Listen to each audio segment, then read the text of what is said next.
walked out on the stage, and there were 60 musicians sitting out front, dressed in evening clothes. I'd never seen anybody dressed in evening clothes except my father when he got married. But here we're all...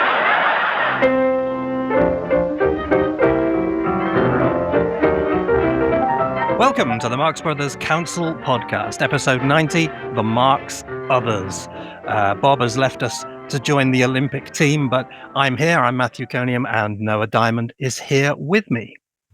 Hello, Matthew. I'm glad to be here with you. And I feel that although the Olympics are undoubtedly missing my presence, this is where I needed to be.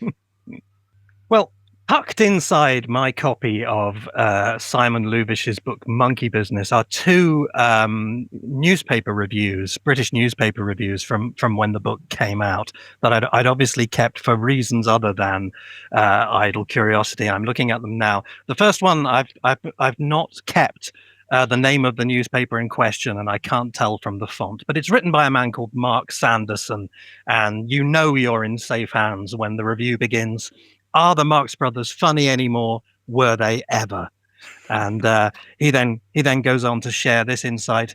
How come films such as Animal Crackers and Horse Feathers make you want to strangle them slowly? So that's the perfect foundation for a review of Simon Lubish's book.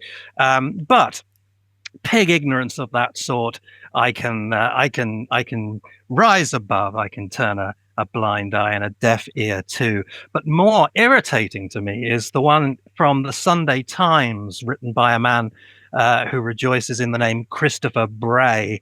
And he writes, early on in the book, Lubish describes himself peering myopically over the archival documents where we find another discrepancy. The discrepancy turns out to be that the Marx Brothers' parents falsified the date of their marriage in order to accommodate an illegitimate cousin into the family. Quote, a necessary protection in an age when that stigma could destroy lives, unquote. To be sure, although quite what this proves, other than that Lubish has indeed been peering myopically, is unclear.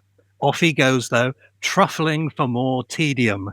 A page later, and a census taker is hauled over the coals for miscounting the number of children in the Marx household. Lubish refers to a fog of might-have-beens, but the fog is merely steam rising off the swamp of his research. One of the great scenes in A Night at the Opera has Chico and Groucho laboriously reading their way through a legal document, agreeing that it is a bore and tearing it to pieces subsection by subsection. One would love to see what they would have made of the dull genealogy in this book.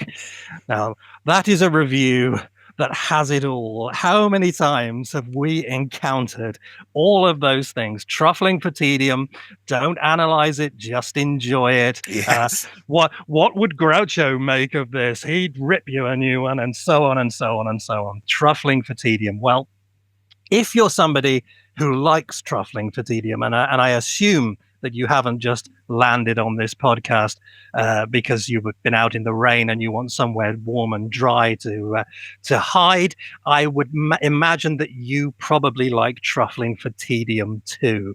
And that's what we're going to be doing today.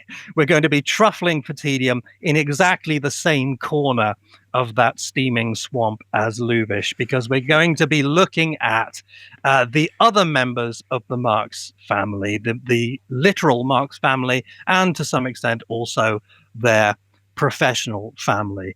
And this is a subject where in recent times, and by recent times I mean the last 20 or so years, people like Simon Lubish, Robert Bader, of course, have greatly enhanced our knowledge of things that had hitherto just been kind of anecdotally served up to us by the brothers themselves, as well as Lubish and Bader.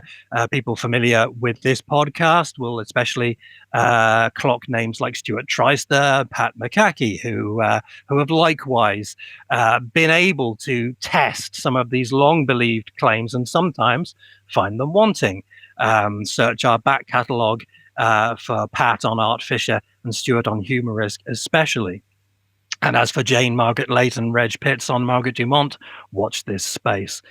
So yes, this might well be a good time to do an episode on the other various members of the Marx family with a little help from our friends along the way. And we have a friend with us right from the get-go. He is a friend of the podcast, friend of Marx Fest, and friend of the Alsatia's revival, Brett Leveridge. Hello, Brett.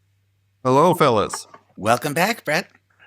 So let's start with Minnie and Frenchie, the parents, of course, the Marx Brothers' parents. Now, we know a lot about them. We know probably more about them than any other comedian's parents I can think of. And we sort of think of them almost as part of the act. They both are kind of legendary characters. Frenchie, the apocalyptic tailor and miraculous cook, and Minnie, the far-sighted, motivating star maker. First up, then, do we necessarily believe this? Well, these are always the questions, aren't they? And part of the value of what we do here and the books that you mentioned by Simon Luvish and Robert Bader is the dismantling of dogmas that have hardened into assumed facts, largely because of the very enjoyable but not extremely reliable memoirs written by Groucho and Harpo.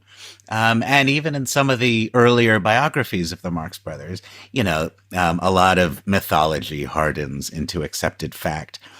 In the case of Minnie and Frenchie, a lot of what we receive about them from their sons, of course, is true. But it seems to me there are things that have a grain of truth, but that grain of truth gets expanded into a giant glass pane that is not really as transparent as we would like to think it is. In the case of the Marx Brothers' parents, in the case of the Marx Brothers' father, Sam or Frenchie, the thing we all think we know about him is that he was a terribly incompetent tailor. And in their memoirs, his sons have a lot of fun with how bad he was, how he refused to use a tape measure, and all his clients walked around with one pant leg, twice as long as the other. Obviously, there was a lot of comedic mileage to get out of this. But both Bader and Luvish point out in their books that, the Marx family wasn't doing that badly. Frenchie could not have been that hopeless as a wage earner because he did support the family for a long time. And even though they moved a lot and money was scarce and the apartment was crowded, and that was all true. But, they stayed, the place where they spent the longest period on East 93rd Street, the storied childhood home of the brothers. The family lived there for 14 years and paid their rent and expenses sufficiently to stay there. So Frenchie was not as bad at earning money as the Marx Brothers thought. A lot of that period was before there was any income from the act in vaudeville. The level of poverty that the family lived in is another thing that's been sort of exaggerated over the years, sweetened, ironically, by Groucho and Harpo in their writings. In Harpo Speaks, Harpo refers to the apartment on East 93rd Street as a tenement. That word tenement is a very loaded word. It means something very specific, especially in the context of immigrants in American cities at the turn from the 19th to 20th century. When we think of a tenement, we're thinking of the photographs of Jacob Riis, the first great photojournalist in American history. The year Groucho was born in 1890, Riis publishes a book called How the Other Half Lives. It's one of the most important works of social criticism in American history because it shows people for the first time photographs of how Manhattan and New York's immigrant poor are really living. And you've probably seen the famous Jacob Riis photographs of like a family of 15 people, living in one tiny room, beds with 8 people sleeping in them. That's the kind of immigrant life that is evoked by the word tenement. The Marx family was not living that way. It wasn't the Lower East Side giant families crammed into one room. They had a fairly nice lower middle class lifestyle in Yorkville. The apartment was crowded, more residents than rooms. It was always hard to make ends meet. But we're not talking about the kind of abject poverty that the word tenement suggests. So this is one way to go when thinking about Frenchie. I'm sure everything his son said about him was a little bit true, but not as true as we might come away thinking from their books. Yeah, and I just think, with so much competition as there must have been in those days for trade, I just can't and don't and won't believe that he could have been that ludicrously bad. I don't think the logistics would have supported it. And even if he was stupid enough to not realize how bad he was, which I don't believe either, somebody in that family would have said to him, look, you're no good at this. Do something else because you're denying us, a sensible income through this ludicrous fantasy that you've got. Right. Here's a tape measure, Dad. We yeah, might not die if you use this. Yeah, either do something else or get better at it. It's not, it's not hard. Do it properly. One very convincing theory that Bader advances in his book is that, if Frenchie was maybe not a great tailor, one answer to how did he manage to do a business is that there was a certain amount of ethnic and national pride in the community. If he had a corner on the Alsatian or German Jewish market in the neighborhood, that could explain something. Frenchie spoke Plattdeutsch, this low German dialect. He belonged to all these Plattdeutsch societies in New York, and he may have had a lot of loyal customers for that reason. Yeah, I mean, I think that would explain his ability, I think, to survive as a mediocre tailor. Mm-hmm. But the guy that Harpo tells us about is just creating an opening that somebody else in that community is going to spot, and they're going to swoop in and they're going to say, "Don't go to him. Your trouser legs will be 2 different lengths. Yes. I've got a tape measure." I think one reason why we tend to give these stories credence, other than a reason which should never be underestimated, which is our desire to, a good story is worth holding on to, as we know, is that we seem to sort of have the corroboration from Harpo and Groucho, the fact that they both wrote memoirs and are both telling us more or less the same stories. You feel that almost kind of adds authenticity to it. But of course, you have to remember that they really synchronized their watches on these stories back at the time of the Carl Crichton book, where all 5 of them, it would appear, kind of got round the table and fed these stories to Carl Crichton, and they kind of solidified there, I think. And even if we had any particular reason to believe that a showbiz biography of that time would be especially reliable, which we don't, there's of course the additional factor that at the same time as that book, the plans were in place for it to be turned into a biopic, a biographical movie about them. So even more reason to make those stories as colorful as they could possibly be. Yes, I think another reason for the diminishment of Sam, of Frenchie, the reason it was attractive to make him appear very foolish and inept was because that was part of the sainthood for Minnie movement. The less useful Frenchie was, the more of a miracle worker Minnie was. Yes, except in the kitchen, of course, which would be the her traditional domain, but of course she's on this other plane, as it were. Frenchie being the one who cooked for the family, that only made Minnie appear stronger and more of the the mover and shaker in the family.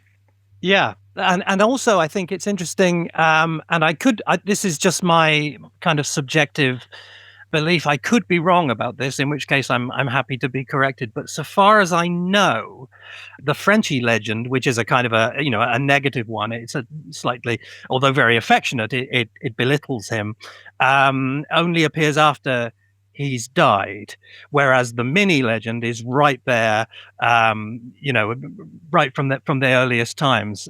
Both of them, of course, lived to see the sons have major success. Minnie was alive till right up until they ventured into cinema. Frenchie was around long enough to actually appear in their third film. But the Frenchie stories, so far as I know, we don't really hear anything about Frenchie while he's alive, so far as I'm aware.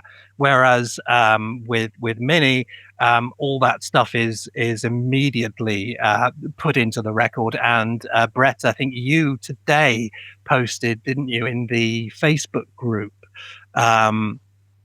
I believe it was you, a piece, a newspaper piece called "Some Mother Is Right, I'll Say She Is," says Julius, in which the kind of the full on Minnie legend is right there, from the time of their Broadway debut. If you want to know the story, you have to ask our mother. Groucho supposedly says. Why, mother? Asked the interviewer. Because she's responsible for our success, said Julius. She started us in the business, directed our acts, gave us our ideas, and deserves all the credit. So from there, it's really just the shortest of steps to Woolcott's notorious obituary, where he says, "Of the people I have met, I would name her as among the few of whom it could be said that they had greatness. She turned them into successful play actors, but she'd done much more than that. She had invented them. They were just comics she imagined for her own amusement. They amused no one more, and their reward was her ravishing smile." Oh, yes. Yes, it could have been an ant crawling across Minnie's table. She could have made that ant a star, too. Walt Disney saw a mouse in the corner of his room. Yes. It could have been her. I don't know what to think of Minnie. And maybe it's because of the cliche of the stage mother, the pushy, not particularly loving stage mother. But I have a little trouble picturing, how was she with the boys? Was she more their manager than their mother? I've actually brought this up with Noah when we've chatted in the past. I do wish I had a better handle on what she was like in real life, as they say, where somehow I feel like I know what Sam was like. And of course, I may not at all. I may not have the right idea at all. But that's what I have in my head somehow. I think, she was exactly like Shelley Winters. And I mean, we should stress, obviously, if anybody out there is starting to get a bit annoyed at the direction this conversation is turning, obviously she was an enormously important, vitally important part of the Marx Brothers story, and an influence to them, and a motivator of them. So we're not for 1 minute saying that it's complete nonsense. She just sat at home and let them do it all. But obviously, what we're looking at here is mythologizing in her own lifetime as a reward, I guess. I think that is a large part of it, and I think in the origins of the Minnie mythos, I'm not saying mythology, which would imply that it's all made up. I think it's embroidered. I think it's an embroidered truth, not a falsehood. Minnie's creation of the act, but also I think it's important that her managerial authority over the act had really ended by the Broadway period. She had been completely replaced by Chico as far as making the everyday decisions of managing the act. And I think part of the lionizing of her that begins early, but it really comes into full force after Chico becomes the driver of the act. That this is kind of a consolation prize. Mom, it's no longer really going to be your role to go in and meet with producers and negotiate on our behalf. That's not the role in the act anymore. But every opportunity, we're going to give you credit for having created us and driven us to this place. I wonder if, to a certain degree, she wasn't responsible for some of the mythologizing, if we want to put it that way. She did seem to want some attention. Oh, yeah. She wanted to perform. she may have been one of those stage mothers who's living. In fact, I think it's maybe safe to say that she was one of those stage mothers who was living a bit through her children's and their success. And again, it doesn't go to a degree that I think is to be criticized or judged, but I think there was a part of her that wanted to be famous as well. I'm sure she was funny and charismatic. And I mean, we know this about her because it was said so often. And, Harpo says in his book, Minnie loved to whoop it up. Minnie was the life of the party. And, she is one of the historical figures I most wish I could see some footage of or hear a recording. I mean, I wish we knew what that voice sounded like. I have a feeling it would remind us a lot of the Marx Brothers, both in terms of her humor and her sound and attitude. Yeah.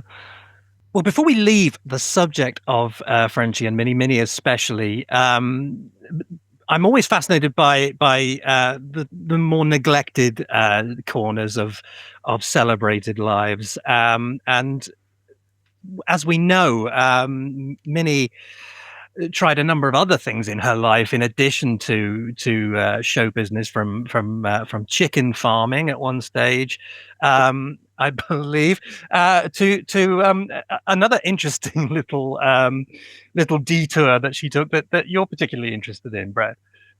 I am. In Robert Bader's book, Forward the Three Musketeers, there's a tiny little, it's just 3 or 4 sentences in a longer paragraph about a 1924 endeavor on Minnie's part to open a soda shop that sold ginger ale and sarsaparilla that was branded. I have to be careful here because I always want to say Gilbert and Sullivan when I mean Gallagher and Shean. So if I make that mistake, it wasn't intentional. If I make it, please forgive me. But with the Gallagher and Shean name, and of course, Al Shean was her brother, and Ed Gallagher was his vaudeville partner, and they were huge stars. But there are only a few bits of information in Bader's book. And when I read the book, it's filled with so many little fascinating tidbits, but that somehow that one didn't stick with me. But at some point, someone mentioned this soda shop in Woodhaven, Queens, and it sparked me. Now I was fascinated, even though I had read it before. Now I had to learn more. And I set out, and I'm an avid researcher, not a professional one, an amateur one, but I have some chops. And I got out there and was researching it. I could find nothing more than what Bader had shared, which shouldn't surprise me in a way. I mean, he certainly is a great researcher. And the only mention I found of it was in a movie magazine. And I wish I could remember which one, but I couldn't track it down. My online resource for movie magazines was down the last 24 hours, so I couldn't go confirm where it was. But it was just a little blurb that said, Mary Marx, the mother of the Marx Brothers, has opened a soda shop in Queens. and it had exactly the information that Bader had shared. No more, no less. And I have to guess that's where Bader got it. Now, Bader does share something in the book that was not in that blurb, and that is that brother Harry, another brother, who was, of course, the ventriloquist who held Gummo on his knee for an ill-fated vaudeville act at one point, was helping her in running the shop. And that seemingly involved in the formulation of these sodas. And then in the 1925 census, he listed his occupation as mineral maker. I don't know quite what to make of that. I don't know if he meant mineral water and the water got left out. I don't know exactly what that meant. I'm sure that's what it means. Yeah. Mineral drink. Yeah. Yeah. So that was just my guess. But they had moved to Richmond Hill, Queens, around 1920 when they came back to New York from Chicago. And a bordering neighborhood to that is Woodhaven, and that's where the shop was. And in researching it, I came up with many, many, many questions, some of which I'm happy to ask here if you guys would like me to, and we can discuss. First of all, I wanted to know, why did she do this? And Matthew, I was going to say, you said this was around 1925, didn't you? It was 1924. 1924, right. I don't know when it opened, but Bader says in 1924, she was operating a soda shop. That's not a direct quote. So that would strongly suggest, wouldn't it, that she finds herself with time on her hands now because Chico has supplanted her from her traditional role, and she's not the sort of person who can just sit back and reflect on her success. She has to have something to do. She has to have a project. Yeah, that was my thinking too. It's also so interesting that at this particular moment, when she does this, 1924, that Gallagher and Shean is still a bigger name than the Marx Brothers. It's the last moment when that'll be true. That was one of my questions. Why did she go with Gallagher and Shean and not the four Marx Brothers ginger ale? And my guess Gallagher is and Shean had the #1 song in the country. Yep. They were a bigger name at that time. And the shop may have opened just, before. I'll say she is, correct me if I get that wrong, Noah. I'll say she is open in New York. I'm not sure when the shop opened. That I don't have that information. So if it opened before the show reached New York, certainly there was no question about who was the bigger star. And then I wondered, well, did she even ask Al's permission to do this?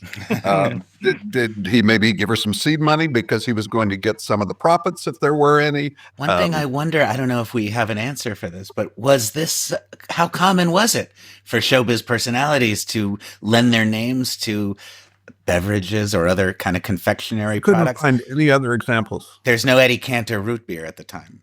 There were lots of Charlie Chaplin branded things, but they were largely unlicensed, and he did go after some of them. I'm not aware of somebody using that, what now is a very commonplace thing, but kind of officially merchandised stuff in that way. Maybe she was a bit of a pioneer in that department. She was maybe the first person to have a branded food item. Now, again, I'm not claiming that to be true, absolutely, but that's quite a feather in her cap. And it's sort of ironic, isn't it, as well, that she was doing that, as we said, right at that last moment when Gallagher and Shean, the Gallagher and Shean name meant more than the Marx name, because had she just left it a couple more years with the Marx Brothers' success and with the very heavy promotion of her role in that, she could have just called it Minnie Marx's soda and probably made a go of it. That's true. Of course, I also want to know, where was the shop? In fact, there were a couple of Woodhaven residents just celebrating the neighborhood on Facebook, and I've gone there hoping to find some historical types who might be willing. And one guy is showing an interest in helping me try to track down where the store was. I have no idea. I'm not sure how long the store was there. My suspicion is it wasn't very long, because again, it got zero press coverage except this little blurb at the movie magazine. You have to think, especially once I'll Say She Is was a big hit, that her running a shop would have gotten some coverage, and people might have actually wanted to go there to get some soda from the Marx Brothers' mother, So I have to think maybe it was a short-lived endeavor, but I don't know that. Another thing I would like to know then is, was this kind of like the kind of soda fountain idea where you would go with a glass and she would fill it for you, or was she actually selling branded bottles? In which case, have none of those survived? Yeah, how has not one survived? I have had that same question. I picture it a couple of ways. The counter and the stools, and it in those days probably would be syrup with seltzer added and stirred a bit, where they would actually make the soda before you. And if that was the case, did you sell other things? Or just these two types of soda? I mean, the notion that it was a short-lived and perhaps very limited enterprise does make sense, because you're right. It's this. It seems like if there were any kind of artifact, even once upon a time, there'd be a picture in the Groucho file or somewhere of a bottle of Gallagher and Shean soda. That would be of such interest, Well, it never got mentioned by any of the brothers, did it? Not that wasn't Bader's reference to it the first we knew of it? I believe so. So it must have been, I suspect it must have been brief. I'm still surprised one of them didn't mention it at one point or another. And I guess it was because it was in a neighborhood bordering hers, and so it wasn't very far. But why open it in Woodhaven, Queens? Because that's not even, and if anyone from Woodhaven is listening, I mean no disrespect to your neighborhood, but it is not, and I assume was not then, the most prominent of Queens neighborhoods. I haven't been there, and I haven't even heard of it very much. There are lots of neighborhoods in Queens, you know, and many of them sort of go unmentioned most of the time.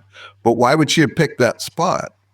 I guess because it was convenient to where she lived, and at that, you know, she was a little older at that point. And I even I get down to the nitty gritty of silly and wonder, did they even make their own syrup or soda, or were they just buying like ginger ale syrup and real syrup and stuck a label on it? I mean, I've got questions, boys. So many questions. How's that for truffling for tedium, Christopher Bray? Man. Your ears burning, Christopher Bray. Okay, well, let's get really tedious now then, and let's have a quick look at three other peripheral members of the household. Firstly, the grandparents. This would be the maternal grandparents. In the Marx Brothers scrapbook, Groucho says they had a wagon show which they pulled around to every town in Germany. I don't know what it was called, but my grandmother played the harp. And then in the Groucho file, he says that they were called Omi and Opie, and that Opie, the grandfather, was a juggler. So there's that generation. And then, of course, there's also the missing figure from their own generation, which is, of course, the sixth son, Manfred. Hector Arce and Steve Stoliar stumbled upon the discovery of Manfred, and they thought it was something very, very new indeed. Stoliar calls it an astonishing revelation in his book. He says no one of our acquaintance, not even Erin, had ever heard of a sixth Marx brother until that day.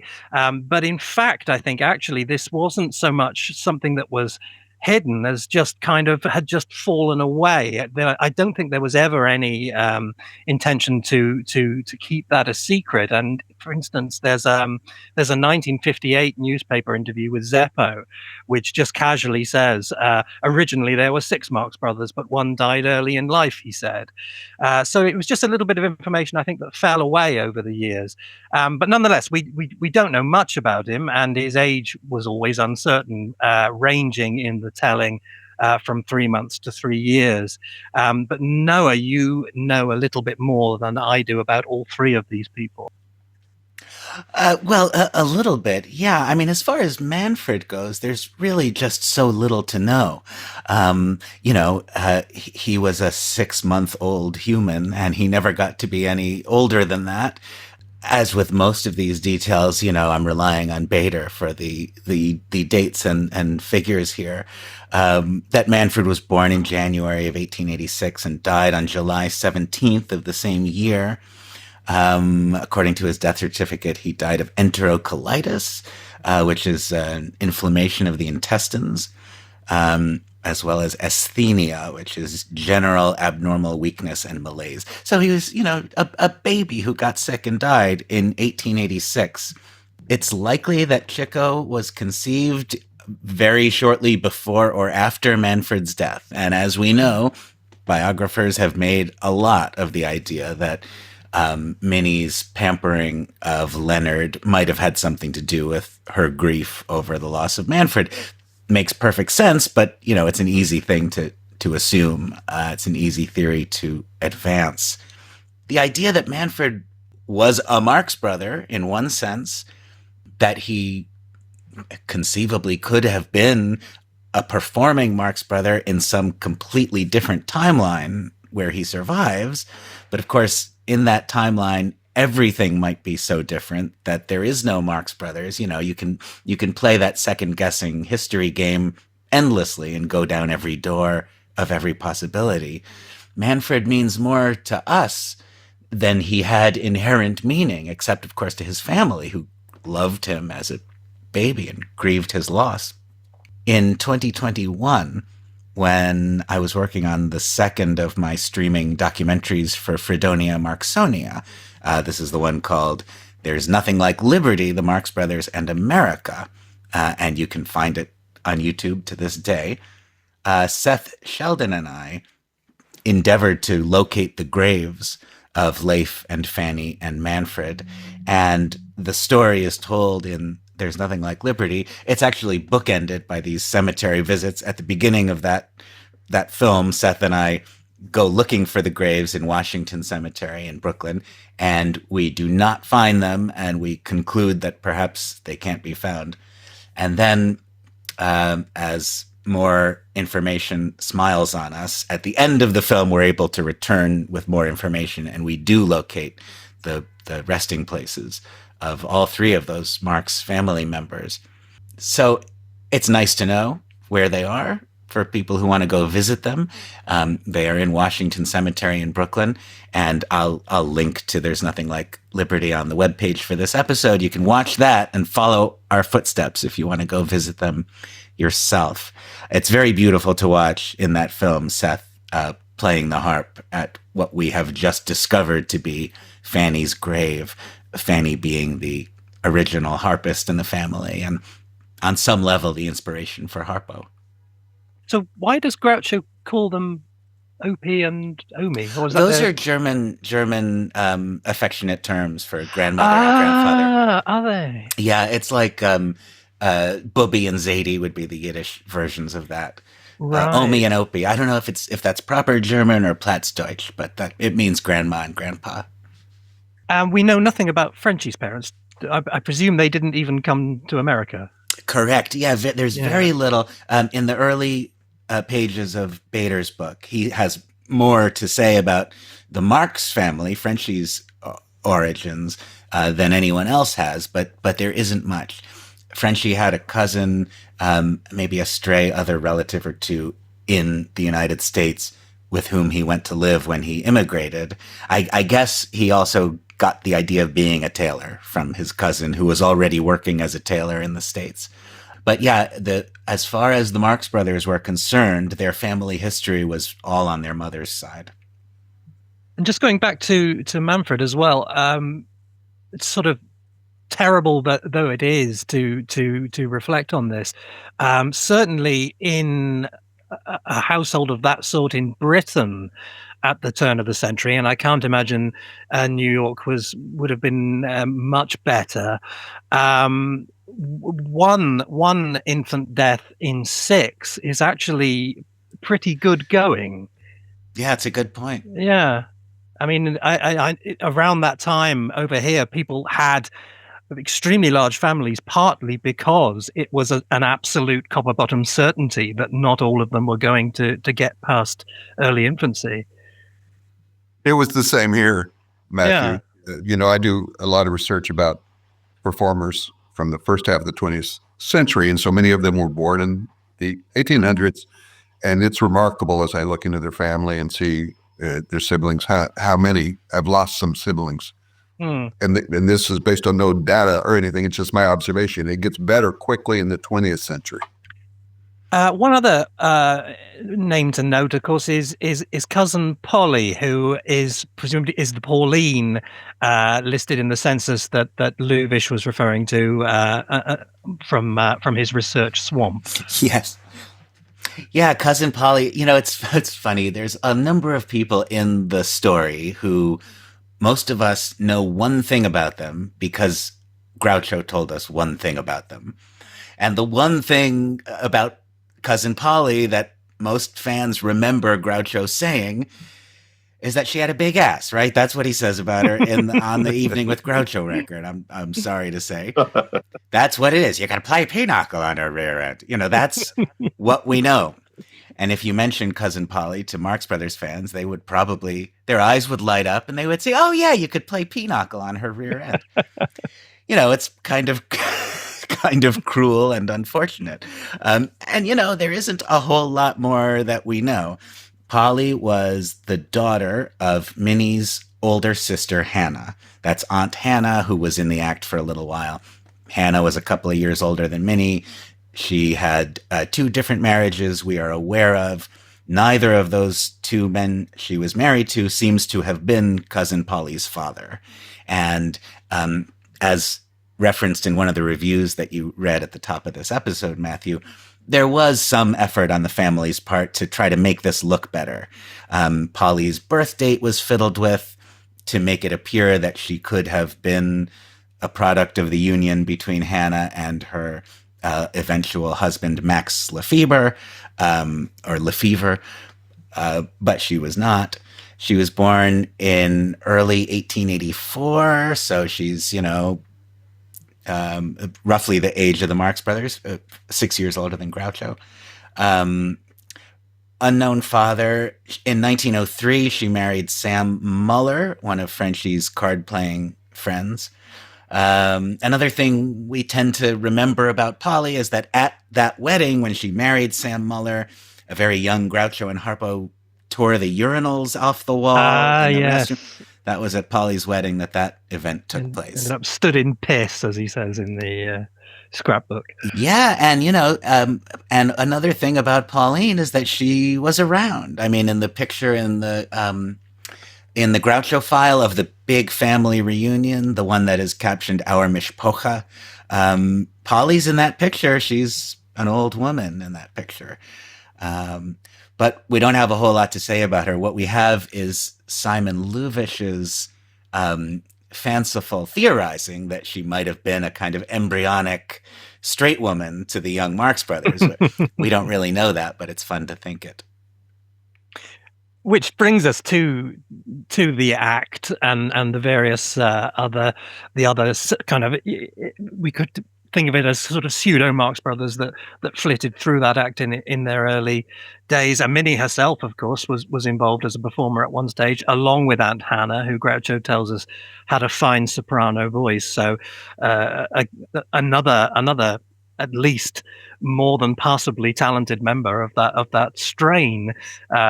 Show business seems to have somehow found its way into their bloodstream.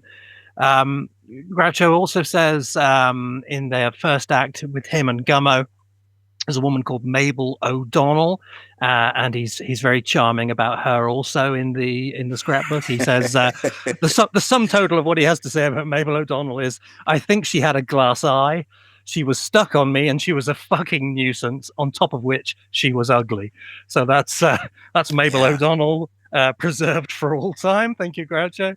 There was a guy called Paul Yale, and of course there was the mysterious Lou Levy, one of the Nightingales, who appears to have absolutely dropped off the face of the earth afterwards. Yeah. Well, again, with all of these figures, we are in debt to Robert Bader for sorting all of this out as best it could be sorted. We are also, of course, in debt to Groucho Marx, Harpo Marx, Kyle Crichton, and everyone who helped establish the mythology that later had to be unraveled. As is usually the case, the mythology is a lot more fun. Groucho and other Marx Brothers biographers have been very unkind to Mabel O'Donnell. Bader points out that there's not a word said against her in any review. If she was indeed so terrible in the act and so off key, I mean, that Groucho and Harpo both say, oh, she had a beautiful voice, but she couldn't sing on key, which is kind of like saying she had a terrible voice. So it's not very nice. But, if it was that bad, it was not bad enough for any critic to say that she was bad. All the mean things you hear about her are from her co-stars. And there's a number of reasons why she might have been unfairly maligned, including this possible romance with Groucho, the idea that she wanted him desperately and that was a nuisance. That might be true. Maybe that's a version of the story that's flattering to Groucho. Maybe that went badly in other ways.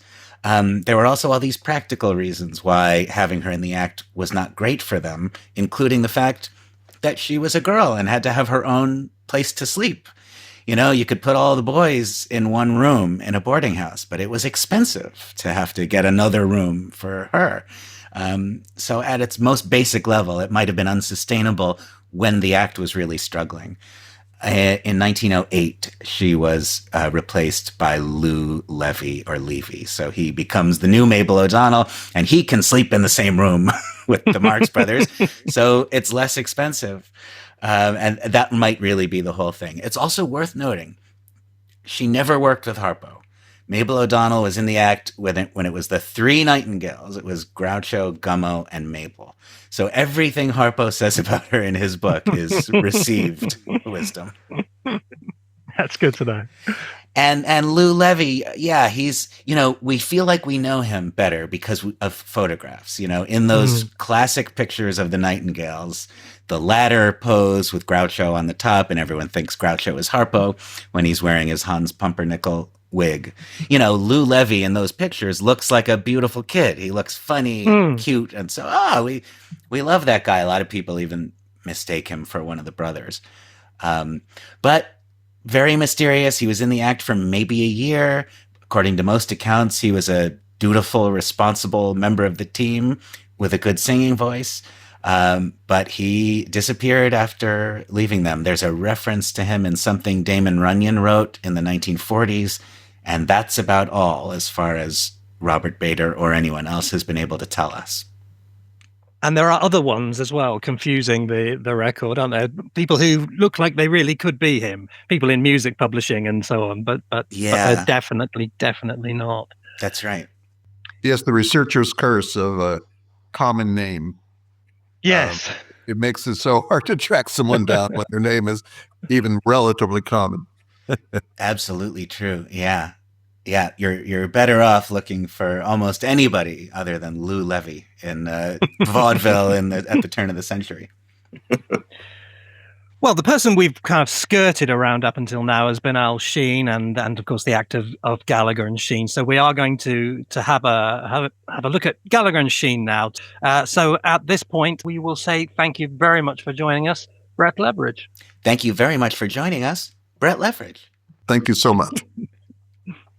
Okay, now then, so to help us look at Uncle Al and his partner, Mr. Gallagher, two men about whom I know virtually nothing at all, we have our second guest for the day, and it's another friend of the podcast, another friend of Marx Fest, and another friend of the Alsatia's Revival. It's the author of the Marx Brothers Miscellany and No Applause, Just Throw Money, the book that made vaudeville famous. It's Trav S.D. Wow, it's great to be here, guys. I've missed you so. We left a light burning in the window. So basically, I know that Al Shean was Minnie's brother. I've seen him a couple of times in movies. Because he did turn up in Hollywood, didn't he, in the 30s? Although strangely, never rubbing shoulders with his famous relatives. I know that he had a partner called Mr. Gallagher. I know that they sang a song. One said positively, and the other says absolutely, and that's about where it ends for me. So. Who are Gallagher and Shean? Didn't you guys sing that song in Noah's music program? Somebody sang it. Yes. That's right. Yeah, so that song was aptly chosen, and I often refer to it as the most famous song from vaudeville. That's a tall order. I don't know what the most famous song from vaudeville is, but it would certainly be on the short list. It's almost sort of passed into, like folk culture, because so many people have parodied it or paid tribute to it in some way, and it has that way of people are always writing new lyrics for it. It almost strikes one as something that predates Gallagher and Shean, and it well may. There's something a little shadowy about its origins. Brian Foy was supposed to be involved. Brian Foy being one of the elder of the Seven Little Foys vaudeville team, who later went on to be a producer at Warner Brothers. And vaudeville fans really prize him because he was in charge of that unit that did all the Vitaphone shorts. He directed lots of them and produced them all. And, it ended up preserving the vaudeville acts of dozens of performers, among other things. He also produced movies. So, but, he was started out in a vaudeville act and is reputed to have written the lyrics to the Gallagher and Shean song, and Shean took credit for the melody, I believe. but it has the air of something sort of, again, in the ether somehow. It's not, it's not terribly original melody. There's so many of those old sort of minstrel melodies that are quite simple, and you just kind of get the feeling that they're sort of out of the folk milieus. And it's been parodied, like the late Tom Stoppard did a bit in Trav S.D's. Well, I love the name of that play. Yeah. The team of Gallagher and Shean did a sketch called Mr. Gallagher and Mr. Shean in Egypt. And there was a big vogue for a while in the early 20th century for Egyptology and the fashions and designs. That's why a lot of the cinemas, the movie palaces, are kind of look like Egyptian palaces, a lot of them. And so they came on in fezzes with the background of pyramids and camels and stuff. And that was the origin of it. But of course, Shean has his kind of like Dutch accent thing happening. And there's a typical sort of vaudeville melange of influences and stuff. That was the origin of when they sprang the song in, like, I think it was 1922 or so, during their peak, their kind of second incarnation, which Minnie brought about. And it was a smash hit. This is just before the Marx Brothers, just months before the Marx Brothers debuted I'll Say She Is. So it was kind of a exciting time for the family, I'm sure. It's right in that same period where Minnie started her soft drink company. It's that moment right before the Marx Brothers land as a major phenomenon, transcending even vaudeville. But I think the timeline gets confused a lot here, and maybe you can straighten it out for us, Trav. Oh, yeah. I'm always, or I'm often reminding people that when the Marx Brothers were little kids, although Uncle Al was already in vaudeville and he was a heroic example to them of a relative who was making it in show business, Gallagher and Shean were not really a going concern until the 1920s. That's true and less true. Okay. So Uncle Al goes back to even before vaudeville, before the circuits anyway.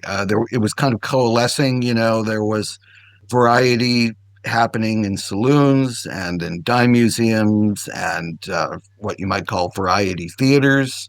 The Bowery in New York was the big strip there, and it was just like lined top to bottom with venues of different kinds. And there was a vogue on in the late 80s and 90s for what were called comedy fours, or what we think of as barbershop quartets, although they weren't called that at the time, but vocal quartets. And, Al Shean could sing, or thought he could sing. And so he was in this quartet called the Manhattan Quartet from the late 80s into around 1890 or so. And similar to what happened in the evolution of the Marx Brothers, the Manhattan Quartet sort of evolved into the Manhattan Comedy Four. And it became increasingly comical and with more sort of crosstalk and knockabout comedy and accents. Though, Al Shean took that name, Schoenberg is the real name. He took that stage name in emulate. The Irish were the big thing in showbiz at the time. It was very early. I mean, it's before Eddie Cantor, before Fanny Bryce, and before Irving Berlin. So the Irish were the big thing, and Shean sounds a bit like Sheehan, and or like, I don't know Michael Sheen's background. Michael Shean may not be Irish, I don't know, but it sounds like it might be. So, you plant that seed anyway. And all of the other guys in these quartets were either Irish or Anglo. And so is Ed Gallagher, Irish. Gallagher, yeah. So, they started out like in the Bowery and similar kinds of venues. Maybe they played other towns. But when you get to the Manhattan Comedy Four, which is like the late 90s, it was one of the most successful acts in what was then vaudeville. Vaudeville had emerged by the late 90s. And they were like one of the top acts. They sang sort of sentimental songs like After the Ball. and then they would break it up with nonsense. Maybe Sweet Adeline. It's possible. Yeah, totally. Yes, very much. That the opening of Monkey Business very much modeled on that whole vogue from the Marx Brothers' childhood, I'm sure. So yeah, and then he broke up with the Manhattan Comedy Four at a certain point and formed a 2-act with somebody named Warren, Charles Warren, I think. I don't know much about that act, but again, he's touring in a duo, sometimes as a solo act, and by now there are circuits, and he, basically over the course of those years, went from being a pants presser earning $25 a week to earning $250 a week, and then you get the stories of him visiting them in Yorkville and throwing the coins in the air, and all the neighborhood kids following him like he's the Pied Piper, and and Al Shean, I think, very much is a model for a young Groucho. If there's one Marx Brother to compare him to, it's what Groucho was trying when he was young. So, but anyway, it's really not until 1912 when he teams up with Ed Gallagher the first time, and they're together like for a few months, maybe until 1914, and then break up. And neither one would say what the issue was. But they both felt that they had been insulted by the other. Oh, and by the way, for fans of the Sunshine Boys, the comedy in the Sunshine Boys, the Neil Simon play, obviously, and movie, is very much modeled on the team of Smith and Dale. And that's the more obvious because the skits are like Smith and Dale. But the relationship, Smith and Dale loved each other so much that they're buried next to each other. But Gallagher and Shean that was a situation where they wouldn't talk to each other when they weren't performing. And I think Ed Gallagher was a dipsomaniac. An inebriate, that fed a lot into it, and his final breakdown. So anyway, they broke up 1914, and then long about 1922, Minnie was instrumental in getting them back together again through whatever machinations. And then they had 5 really peak years between 1920. I think it's 1920. The song came out in 22, and then they broke up again in 25. Because Ed Gallagher sort of had a breakdown, and he passed away a few years after that. So yeah, when they were kids, though, you're right. It wasn't really Gallagher and Shean yet for most of their childhood. Did he always play Dutch? Was Al Shean's act always doing the Dutch comedy thing, or did he kind of outgrow it the way Groucho did?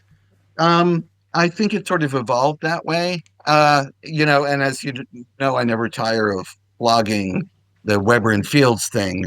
There was that vogue because of Weber and Fields, all of those musicals that they put on and caused a vogue for what was called Dutch characters or Dutch comedy, in the same way that there was blackface minstrelsy and Irish stereotypes and the Hebrew stereotype. And so there was a vogue for it. And it's interesting to me that it survived World War One, because Groucho's German shtick didn't survive World War One, and a lot of others didn't. But something about the way Shean did it, I guess.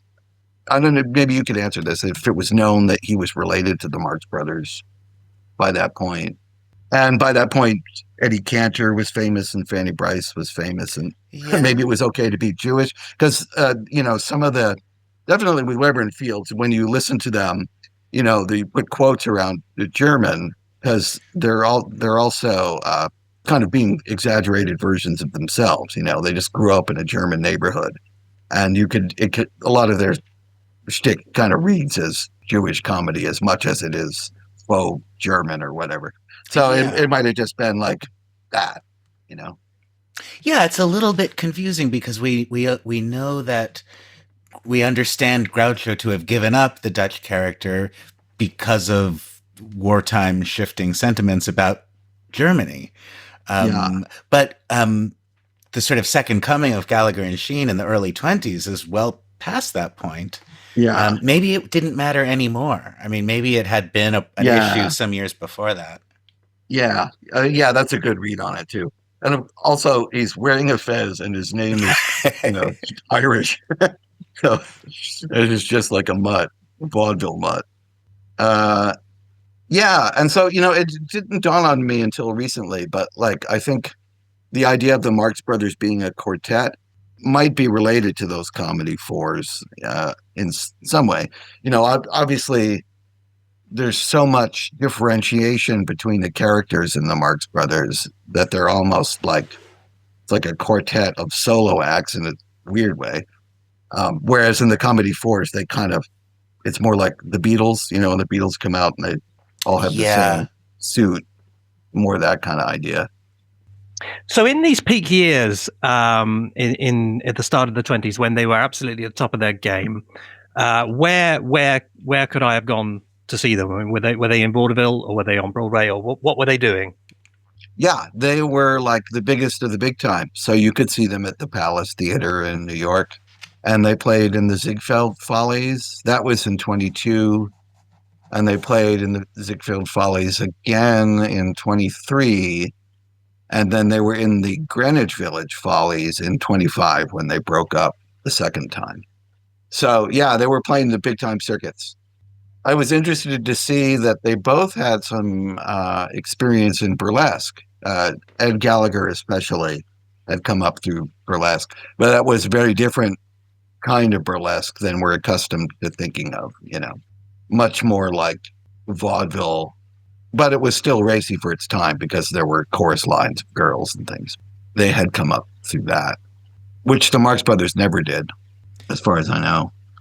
There's an interesting moment in 1923 during the pre-Broadway tour of I'll Say She Is. The show had this kind of disappointing engagement in Boston. They returned to Boston after Broadway and had a triumphant run, but before Broadway, the show really bombed in Boston, and all the reviews specified that, the show is good, the Marx Brothers are popular here, but nothing can compete with the Ziegfeld Road show that's in town right now. And Gallagher and Shean were the stars of that show. So it was kind of the last time ever that Uncle Al was a bigger deal than the Marx Brothers. He actually, in a sense, outsold and overshadowed them. I can't remember which writer speculated about this, or it might even have been, for all I know, that maybe they were a little jealous of Uncle Al or sort of relished being bigger stars, and that's why he wasn't in any of their movies. Oh, yeah, I think Luvish kicks that around a little bit. Sure, he's a troublemaker, that Luvish. Oh, yeah, and the other thing I wanted to sort of take in was that the patented surrealistic sensibilities we associate with the Marx Brothers was not, I'm not to rain on anyone's parade or anything, but the more and more deeper and deeper you get into the background of what came before them, you get a context for where they came from. Because their movies were popular in a way that, say, Wheeler and Woolsey's and Clark and McCulloch's and Joe Cook's are not. And Ed Wynn's surreal sensibility didn't really get past radio. So there's a tendency to think of like the Marx Brothers as uniquely crazy, and they are. But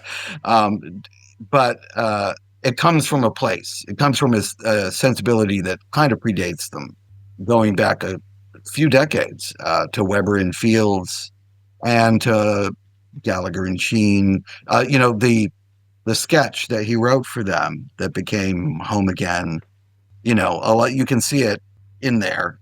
Or in Burns and Allen's comedy a lot.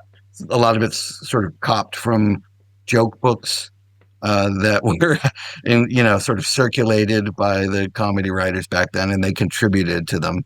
And comic strips were very much allied to the sensibility. So if you look at the makeup of Weber and Fields, or the little mustache, I can't remember if it's Gallagher or Shean who has that funny little mustache. But it's in the similar vein to like Groucho smearing on his grease paint. It's very clowny. Yeah, like a living cartoon. Yes, yeah. So the thing that surprises me is that they were obviously, as we've said, huge stars up until about 1925. It seems as though when that act came to an end, it came to an end for purely personal reasons. Professionally, they were at the top of their game. So what happened to Al Shean after that? Because did he try to have a solo career? Because I mean, yes, he's in movies in the 30s, but he's a nobody in them. He's absolutely Right. What happened to him? Well, and also he was on Broadway. He's in one Broadway show. He starred as Father Malachi in Father Malachi's Miracle, which I think is really funny. He went full Irish on that one. But in 1931, the Fleischer Studios, who did Popeye and Betty Boop and so forth, did a Mr. Gallagher and Mr. Shean cartoon. And it was a couple of little like puppy dogs. And there's kind of an irrelevant cartoon. And then Al Shean pops up. And it's kind of sad, actually. And he does both the parts of Gallagher and Shean. You can see this on YouTube. And sort of recaps the act. And Gallagher had been deceased for 2 years by then. But that's one way you can experience their act is that one-sided way. And then, as you mentioned, when we started talking, then they got into the nostalgia thing by the mid-40s. So he's in Ziegfeld Girl with Judy Garland, and he's got Charles Winnegar being Gallagher in the act.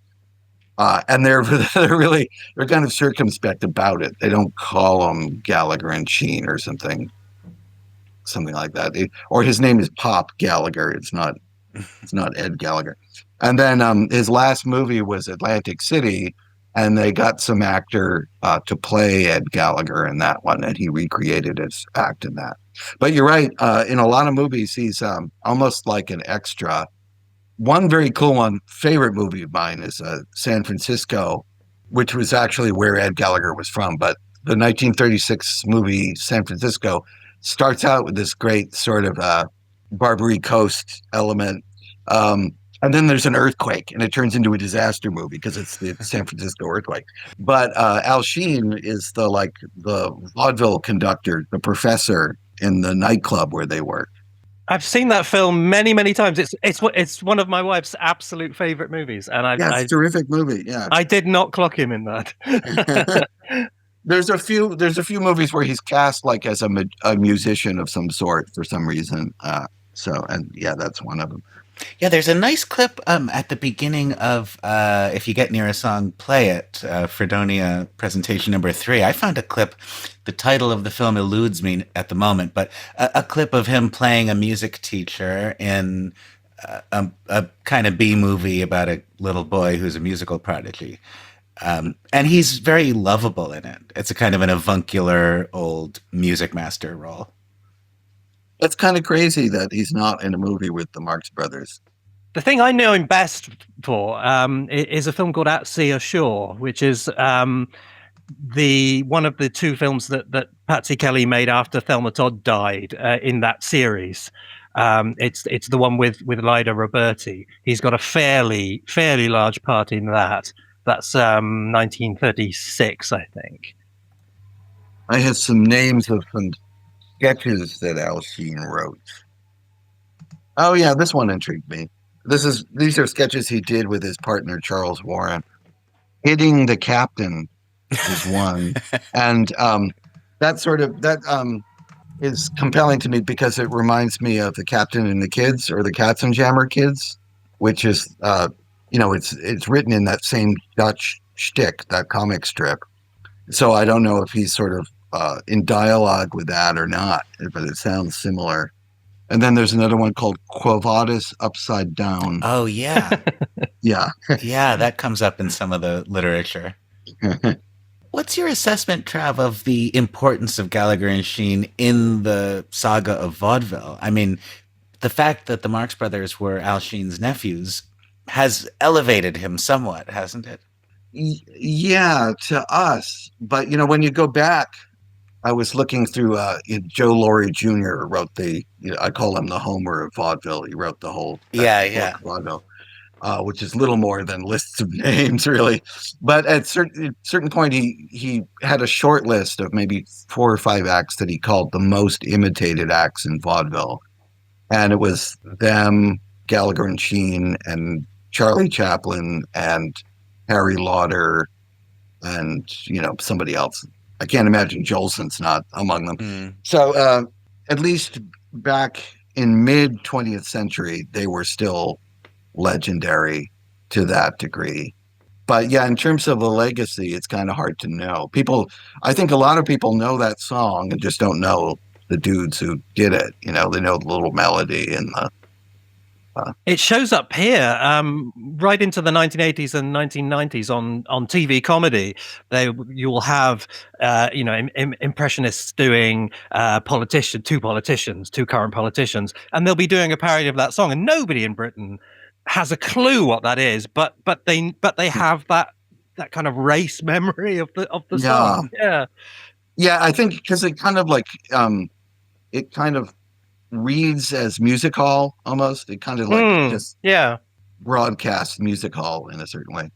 Yeah, even the thought of it being written at all seems kind of funny somehow. Like, who wrote "Shaving a Haircut" 2 bits? It's just right. Or "Happy Birthday." Happy Birthday was until not long ago was copyrighted, protected, which is just insane to think about. That movie Atlantic City also had one surviving member of another team, Van and Skank. Gus Van was the only one surviving, and it occurred to me, like, what a shame that they didn't just like merge their 2 half acts. Be Van and Shean. Act, Yeah, that would be something really vaudeville about that. Going back to him not appearing in any of the Marx Brothers films, and that being a curious fact, which it certainly is, I'm wondering if after Minnie and Frenchie died, if they basically kind of lost touch with that side of the family entirely, because I would find it very, very hard to believe that whatever the reason is why he's not in those films, if they were still, regularly seeing him, I can't imagine him not saying, "Any chance I can have a part in your next film, boys?" Yeah, except he was in Hollywood, although he did return to Broadway. I mean, he probably in maybe 8 or 10 Broadway shows through the 30s till. He was, okay. Right. Yeah. So he died in 48 too. I mean, there wasn't that long a period. Yeah. But to me, it's really funny to think about the fact that they're almost like in parallel, I mean, he became a superstar just before they did. And then, Gallagher dies, but then they're in Hollywood at the same time. He's a lot older, and he's not the star of his movies, but there's a kind of parallelism to their career. And it's kind of strange that they never joined forces. I wonder if, I don't have any reason to think this, it's pure speculation, but I wonder if they were, particularly Groucho seems like the one who might be somewhat maybe embarrassed by him by this time. He was a reminder of the time before they really amounted to anything. He was a hero to them during their very early days. Groucho seemed like he was always trying to get away from his brothers. So like, here's another relative to be stuck with, I mean, it would be so nice for our sentimental reasons to think of them all being close and working together. But I don't know. It seems like even Harpo and Chico couldn't keep Groucho in the act. Right. What it reminds me of, the power shift, is Mel Brooks and Sid Caesar. Oh, yes. Yeah, that's good. The way they completely reverse, yeah. Yeah, it's a bit. It's almost awkward, right? And maybe that's part of it too. It's embarrassing to be the bigger star than your elder. And Sid Caesar gets like a bit part as a caveman in History of the World. And silent movie. Although that he did give him a job. I mean, Marx Brothers didn't do that for Uncle Al, as far as we know. Although there are examples of Groucho helping people financially who were close to him. We don't know that didn't take place. I was about to suggest erroneously that it was a status thing because they wouldn't have someone from a Hal Roach movie in their movies, but of course they had Thelma Todd. So, Oh, right. um, Is there any role in a Marx Brothers film we can imagine Al Shean playing? Is there anything in that question? Dr. Glass. Dr. Glass in Room Service. The German Dr. Glass. or maybe the Zig Rumen parts. Yeah. Maybe you could do that. I don't know. Yeah, was he like a big enough guy to be a heavy?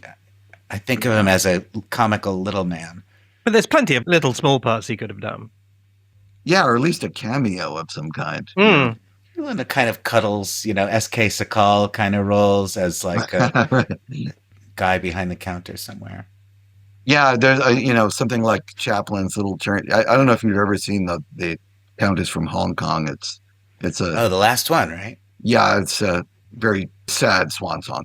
But Chaplin, I mean, one of the best moments is like the 3 seconds that Chaplin is like a porter who delivers suitcases at the door or whatever. Sometimes little cameos like that are great. Sorry, I'm just trying to think of parts he could have played there. Yeah. Sorry. Okay. Here's how about this? Maybe you guys can supply part of it. I'm not too. I know lots about him professionally and the milieu of vaudeville and stuff. I don't know much about the family dynamic and what he was doing before, and like I know that he started out performing with acts on the Bowery, and I seem to remember that the family live on the Lower East Side briefly before Yorkville. Yeah. Minnie and Frenchie both started on the Lower East Side, and they met on the Lower East Side.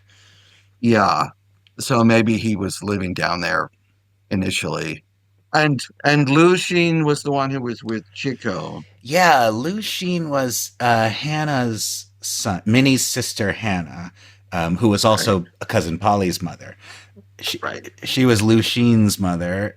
His father was her husband, Max Lefevre, who was not Polly's father. And yeah, Lou, who was really named Lou Levy, was Chico's partner in Marx and Shean, where I think they were both doing Italian. Of course, it's always the possibility, isn't it? I mean, we've been looking at it from the point of view of the Marx Brothers not letting him have a part in their films, or Groucho being jealous or resentful. But I suppose it could have gone the other way, couldn't it? Because he was, if Groucho and Harper are to be believed, he was somebody who, from early on, perhaps even earlier than his level of fame warranted it, who was very accustomed to being the center of attention, to lauding it, coming in, throwing the money, and then he deigns to write some sketches for them, and so when those positions are reversed, it could have been him, actually, couldn't it? Who didn't want to kind of acknowledge that by lowering himself and being their guest star. Well, like pride. He's too prideful and would want a bigger part than they could give him, kind of thing. Yeah, that makes perfect sense. I don't need any charity from the kids who I used to throw coins at. Yeah. Oh, yeah. He was in a show that was written by a relative of mine. Oh. A distant relative called Frederick Herendeen wrote a show called Popsy, 1941, that Al Shean was in. So that gave me a boost. I've been researching this relative for a while because I don't have all the deets, but he's probably a 4th or 5th cousin or something like that. Was this a Broadway show? Yeah, Popsy it's called. Popsy. I think it played 2 performances. That's twice as many as a lot of shows played. But Al was doing musical theater as far back as the 1890s, and then up until the late 1940s. It's quite a spread. It's like a link from the old pre-vaudeville days all the way into the post-vaudeville time. That's interesting. In a way, he both precedes the Marx Brothers and follows them. I mean, because you can see him as both a pre-vaudevillian music hall entertainer and also as a character actor of the 40s. Yeah, and when he does Atlantic City, it's post big store, right? It is an interesting, I mean, the family tree is very interesting. It's almost all on Minnie's side, as far as we're aware, these characters who we're familiar with. It really is something. As Groucho says at Carnegie Hall, there's quite a group of them. But Frenchie could dance. Didn't they meet in a dance class? Yes, he was apparently a dance instructor. Yeah. And how that man could cook. And oh, how that man could cook. With the table between us, he looked exactly like Venus. Okay, well, that I think brings us to the end of our discussion of the Marx family. I hope you found our truffling fatiguium to be as thoroughly entertaining as Christopher Bray no doubt would. But before our final song, Noah, do we have a Patreon update? I think we do, Matthew. I've just looked in my Patreon update drawer, and it's packed with Patreon updates. Let me just get a small one. It's not undersized. I don't have to throw it back. There's never been a better time to join the Marx Brothers Council podcast on Patreon at patreon.com/Marx Brothers Council podcast, or at our site, marxbrotherscouncilpodcast.com. You can find our Patreon presence, subscribe for a small monthly fee, and get access to bonus segments every month, including our entire back catalog of more than 30 bonus segments. It's like getting many more episodes. We've also got the monthly postcard arriving in your physical mailbox. The February postcard, which is going out a little bit late due to both literal and figurative weather, is nevertheless on its way, and it has a beautiful design by Megan Jurek. Megan has contributed some great work to our postcards in the past, and this is her latest masterpiece. And if you are one of our members at one of the top 4 levels, it'll be on its way to you soon. If you are not, all you have to do is subscribe, and you will get the new postcard, also the last few postcards, and all the rest of the postcards in the future as we produce them. At the higher levels, there are even more fabulous gifts, like Huxley College t-shirts, Hotel Coconut tote bags, and Kippered Herring Barrel coffee mugs. MarxBrothersCouncilPodcast.com. Join us on Patreon. You'll be glad you did. And you may remember that earlier tonight or today or this afternoon, depending on when you're listening to this, Trav mentioned the Egyptian revival of the 1920s in arts and culture and so forth. If you're interested in that, can I recommend the book Egyptomania Goes to the Movies? Because of all the books I've written, none has sold quite as badly as this one. So if you want to get it into double figures, then please go and order that book now. You'll be very sorry you did. I felt the absence of that plug earlier in the show. Right. Well, this, as I said earlier, and will now say again, that brings us to the end of this edition of the podcast. Thanks once again in absentia to Brett Leveridge, and thanks in person to Trav S.D. My pleasure. Trav, would you like to select our final song? Yeah, and there's only one. There's only one, really. It's Happy Birthday. No. It's Oh, Mr. Gallagher, Oh, Mr. Shean, of course. And that'll torture you for days afterwards. Good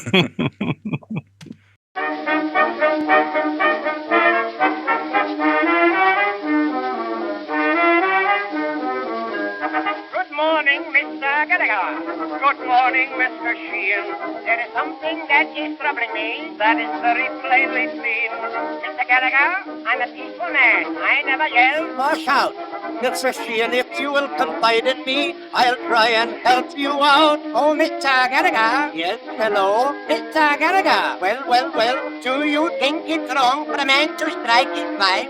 Strike his wife? Suppose she goes out every night, then comes home and starts a fight. Is a man supposed to stand the treatment all his life? Well, no, but Mr. Shean, a man who raised his hand to his wife is low and mean. If it's more than you can stand, remember, never use your hand. Use the property, Mr. Gallagher. Use the sandbag, Mr. Shean. Oh, Mr. Gallagher. Yes, hello. Mr. Gallagher. I'm coming. There was a tiny Negro baby born last night. No, yes. Just as black as ink, weighed a half a pound, I think. How can a baby be so dark and yet so light?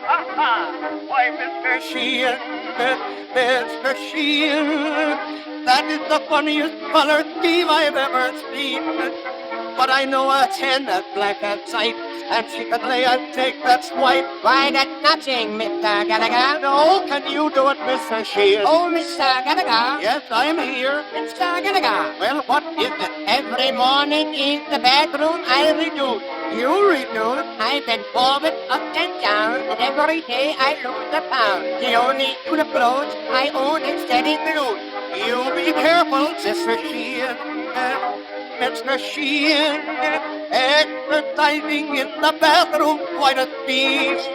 When you bend over, have a care if there's a radiator there. Oh, there is one, Mr. Gallagher. Be sure and face it, Mr. Shean. Oh, Mr. Gallagher. Yes, hello. Mr. Gallagher. Yes, yes, yes.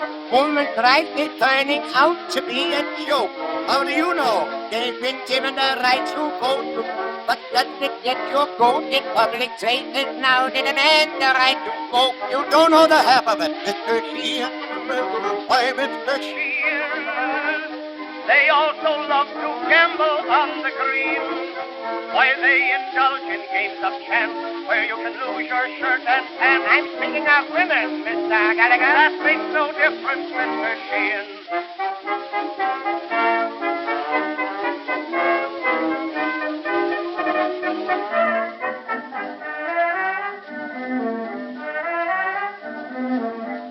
Gallagher.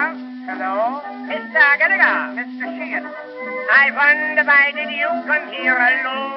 Alone? You must have something on your mind to leave your wife so far behind. She can't even reach you on the telephone. You're getting personal, Mr. Shean. Why, Mr. Shean, I came here because she treated me so mean. Was your married life all right? Mine was tight. Look at that black eye, Mr. Gallagher. Look at this one, Mr. Shean. Oh, Mr. Gallagher. Yes, hello. Mr. Gallagher. Well, I'd like to have you meet a widow friend of mine. I'd like to. Her husband's gone, but she don't care. This pretty blonde with a bobbed up hair and a figure. Hey, this place but I know. Yes, Mr. Shean. Mr. Shean. I'll bet I know the widow that you mean.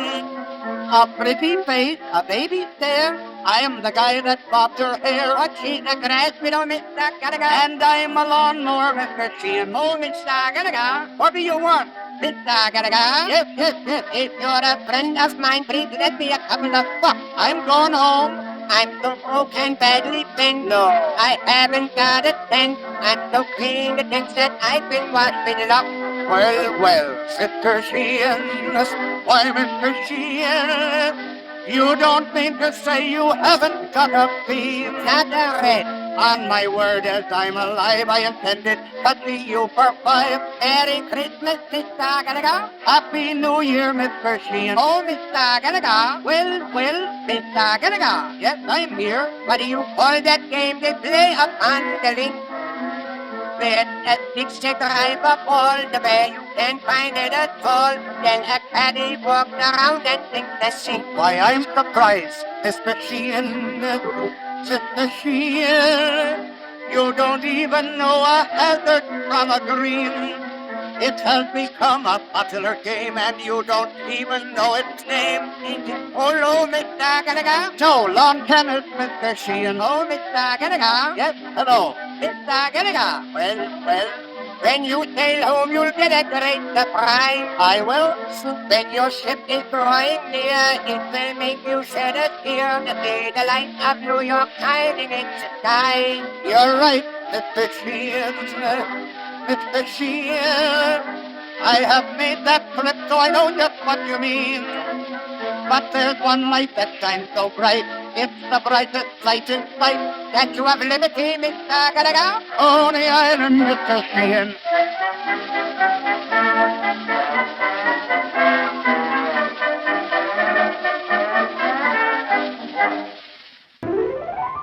Marx Brothers Council podcast is produced by Bob Gassell.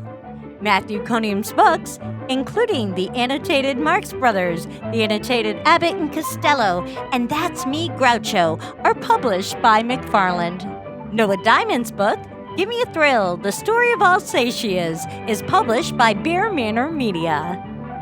To leave a comment and for more info about this and all episodes, visit us at MarxBrothersCouncilPodcast.com. For the latest Marx Brothers and podcast news, look for us on Blue Sky and Twitter.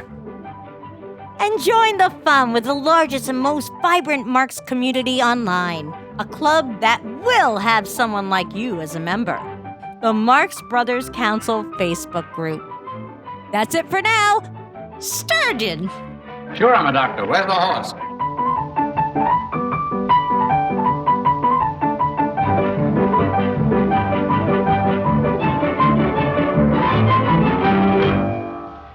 One thing I almost interjected, and no regrets about not having done so, but I'll share with you guys. I don't think it'll be a surprise to either of you, but being older and being one of the group of fans that latched onto the Marx Brothers in the late 60s and early 70s, all these corrective books that came out after the first round, where all the legends were printed as truth, was actually a little difficult at times.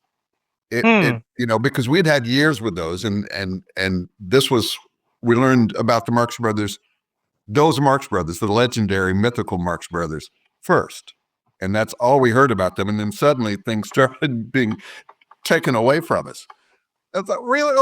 Wait, that story's not true, It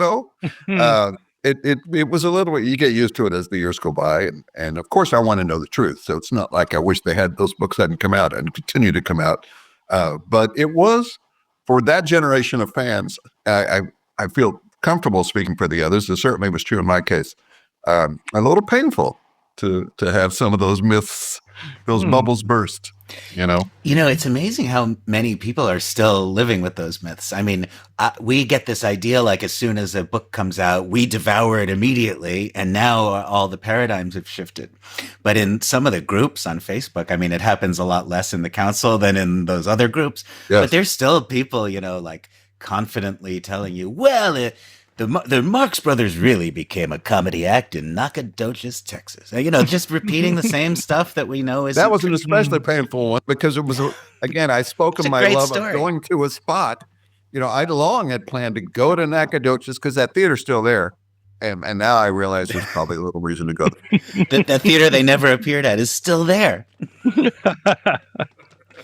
Yeah. Are you still recording?